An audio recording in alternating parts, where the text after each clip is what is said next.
नमस्कार. आपण बघू शकता नाशिक जिल्हा हा द्राक्षाची पंढरी बोललं जातं, परंतु द्राक्षाच्या पंढरीवर अवकाळी पावसाचं गेल्या 3 ते 4 दिवसापासून संकट ओघावत आहे आणि हे संकट अतिशय मोठं आहे. सध्याच्या परिस्थितीमध्ये काही द्राक्ष बाग फुलारा अवस्थेत आहे, तर काही द्राक्ष बाग या सेटिंगच्या आणि काही तोडणीच्या देखील परिस्थितीमध्ये आहे. बागलाण सटाणा या भागामध्ये अक्षरशः बाग तोडणीला आले आहे. हातातोंडाशी आलेला घास शेतकऱ्याकडून हिरवून घेतल्यासारखा प्रकार आहे. तरी या संदर्भात आपल्याशी बोलण्यासाठी द्राक्ष बागायतदार संघाचे संचालक सुरेश मामा कळमकर हे आहे. आपण त्यांच्याशी चर्चा करणार आहोत. नमस्कार. नवराष्ट्रमध्ये आपलं स्वागत आहे. काय सांगाल एकंदरीत द्राक्ष बागांच्या ज्या नुकसानी झाल्या आहे त्या संदर्भात काय सांगाल? प्रथमतः द्राक्ष बागेच्या ज्या नुकसानी झाल्या सप्टेंबरच्या ज्या पहिल्या, दुसऱ्या आणि तिसऱ्या हप्त्यामध्ये जो पाऊस चालला त्याच्यामध्ये फार मोठं साधारण 25 ते 30% नुकसान झालं. जसं काही कूच झाली, काही घडच चिरून गेले, काही डावणी हा एक प्रकार त्याच्यामध्ये झाला.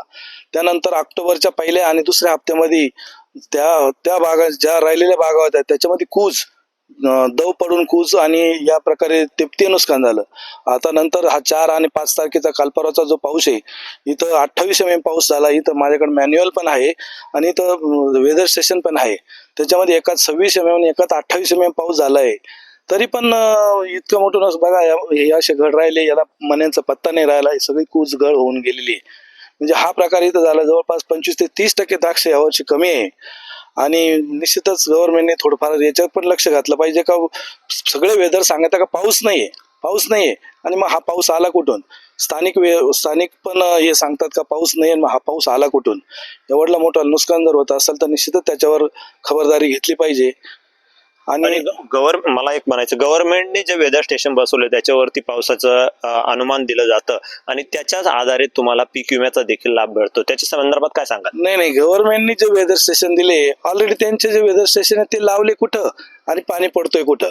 म्हणजे एका मंडळाला एक वेदर स्टेशन आणि आता त्या पश्चिमेच्या बाजूला आमच्याकडे पाऊस झालेला नाही. इथं 28 mm पाऊस झाला. तुम्ही कसं गणित करणार सांगा ना तुम्ही मला? त्या कोणत्या वेदर स्टेशनवर तुम्ही ह्या लोकांचे नुकसान झाली, तिकडे नुकसान नाही झाली, कसं तुम्ही गणित ठेवणार? जिथं वेदर स्टेशन आहे तिथे पाऊसच पडलेला नाही. तर वेदर स्टेशन असे असायला पाहिजे का प्रत्येक गावात, एका गावाला 4 कोपऱ्याला 4 असले पाहिजे.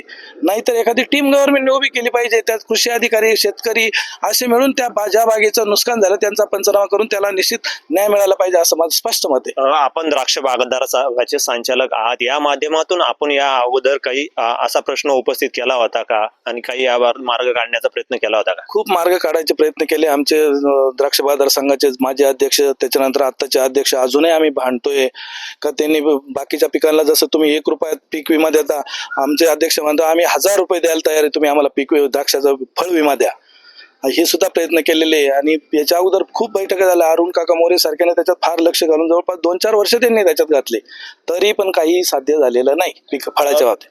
एक कव्हर क्रॉप कशा पद्धतीने दिले पाहिजे, शासनाकडून काय अपेक्षा आहे आपल्याला? कव्हर क्रॉप कसं आहे, त्यांनी काही पैसे आमच्या शेतकऱ्याकडून बाकीचे शेतकऱ्या म्हणजे सरकारने दिले पाहिजे. पाठीमाग आमचे कैलास भोसले त्यांनी सांगितलं होतं, दादा भुसेंनी कबूल पण केलं आणि दिलं पण होतं. 100 हेक्टरला त्यांनी दिलं होतं, पण 100 हेक्टर ऐवजी आमचं असं म्हणणं जो मागेल त्याला दिलं पाहिजे, मागेल त्याला मिळालं पाहिजे. हो.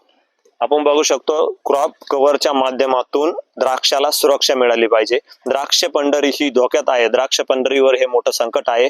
जर अवकाळी पावसाने वारंवार नुकसान होत राहिली तर नक्कीच द्राक्ष पंढरीची ही सर्वात मोठी नुकसान आहे आणि ही नुकसान भरून काढण्याजोगी नाही. द्राक्ष क्लस्टर, द्राक्ष पंढरी हे नाव नाशिकचं आहे आणि ते नाव टिकून राहिलं पाहिजे असं देखील बोललं जात आहे.